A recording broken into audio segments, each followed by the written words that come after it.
সম্মানিত উপস্থিতি, কত বড় নির্বোধ আর বোকা হলে এমন কথা বলতে পারে যে মসজিদে কোনো রাজনৈতিক বক্তব্য দেবেন না,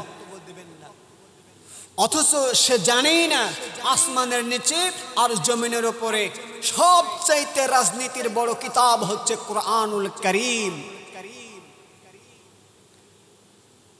আমার ভাইয়েরা লক্ষ্য করুন, যে সমস্ত মানুষগুলো মসজিদের মধ্যে রাজনৈতিক বক্তব্য দিতে নিষেধ করে, যারা ওয়াজের ময়দানে রাজনৈতিক বক্তব্য দেওয়ার জন্য নিষেধ করে, আমার ভাইয়েরা আসলে রাজনীতি কি এটা তারা বোঝে না। রাজনীতির সবচাইতে বড় কিতাব হচ্ছে কুরআনুল কারীম।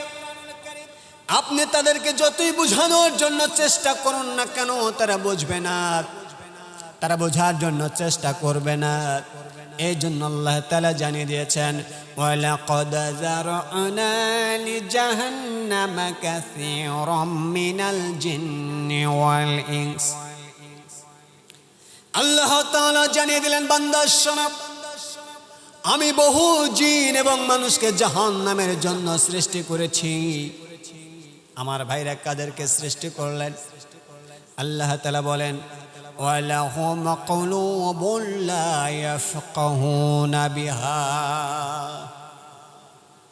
আমি যাদেরকে অন্তর দিয়েছি, ওই অন্তর দিয়ে যারা উপলব্ধি করে না।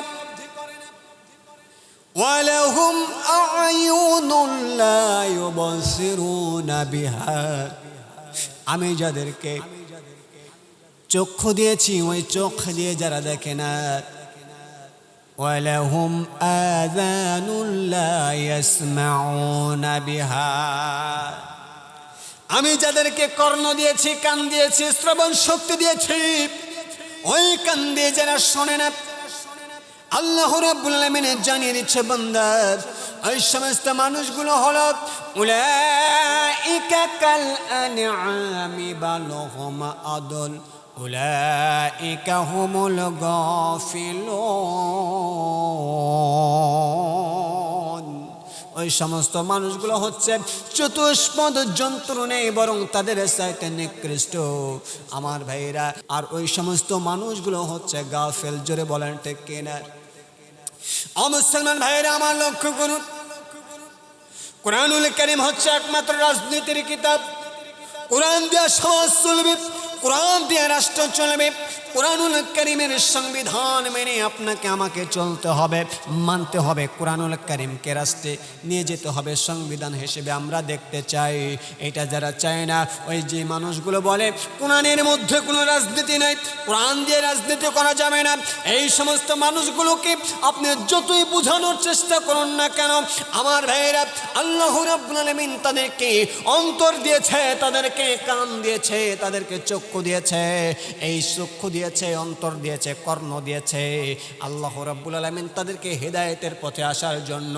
কিন্তু আল্লাহর কসম করে বলি, যে সমস্ত মানুষগুলোকে আল্লাহ রাব্বুল আলামিন অন্তর দেওয়ার পরেও যারা অন্তর দিয়ে উপলব্ধি করে না, যাদেরকে আল্লাহ তাআলা চক্ষু দিয়েছে, ওই চক্ষু দিয়ে যারা দেখার পরেও দেখে না, আল্লাহ রাব্বুল আলামিন যাদেরকে কান দিয়েছেন, ওই কান দিয়ে যারা শোনার পরেও না শোনার ভান করে চলে যায়, আল্লাহর কসম করে বলি, ওই সমস্ত মানুষগুলোকে জাহান্নামের জন্য সৃষ্টি করা হয়েছে।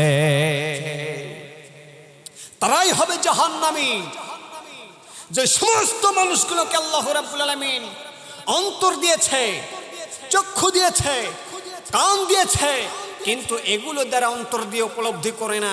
তারা চক্ষু দিয়ে সত্যকে দেখার পরও না দেখার ভান করে, এবং যারা কান দিয়েছে, কান দিয়ে শোনার পরও যারা না শোনার ভান করে, এই মানুষগুলোই জাহান্নামী।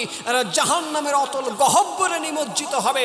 আমার ভাইয়েরা, এই জাহান্নামী মানুষগুলোই বলতে পারে কুরআনুল কারীমের মধ্যে কোনো রাজনীতি নাই, মসজিদে কোনো রাজনৈতিক বক্তব্য দেবেন না, মাহফিলের স্টেজে কোনো রাজনৈতিক বক্তব্য দেওয়া যাবে না। তাদের দ্বারাই এই নিকৃষ্ট কথাগুলো উচ্চারণ করা সম্ভব। কোনো মুসলমান ইমানদার পরহেজগার মানুষ এমন কথা বলতে পারে না যে কুরআনুল কারীমের মধ্যে রাজনীতি নাই। জোরে বলেন ঠিক কিনা?